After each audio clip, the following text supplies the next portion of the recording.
ఈ పాపాలు చేస్తే తరువాత జన్మలో మనం ఎలా పుడతామో తెలుసుకుందామా? ఇవి సాక్షాత్తు గరుడ పురాణంలో ఉన్న శిక్షలు.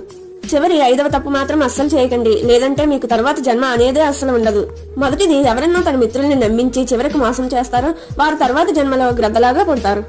రెండవది, ఎవరన్నా వాళ్ళ సుఖాలు పొందడం కోసం ఒకరిని మోసం చేస్తారో వాళ్ళు తరువాత జన్మలో గుడ్లగోబలాగా పుడతారు. ఎవరైతే ఒకరిని కావాలని వాళ్ళ ఆనందం కోసం ఇతరులను తిడుతూ హేళన చేస్తూ ఆనందం పొందుతారో వాళ్ళు తరువాత జన్మలో ఒక మేకలాగా జన్మిస్తారు.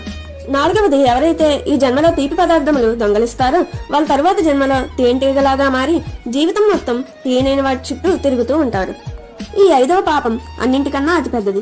ఈ జన్మలో తన తల్లిదండ్రులను, తన అక్క చెల్లెలను లేదా తన అన్న తమ్ముళ్లను ఎవరైతే ప్రతిరోజు ఏడిపిస్తూ బాధ పెడతారో వారు తరువాత జన్మలో తల్లి గర్భంలోనే చనిపోతారు. ఇలాంటి కర్మలను గురించి ఇంకా మీరు తెలుసుకోవాలంటే కామెంట్స్ రూపంలో చెప్పండి. హర హర మహాదేవ.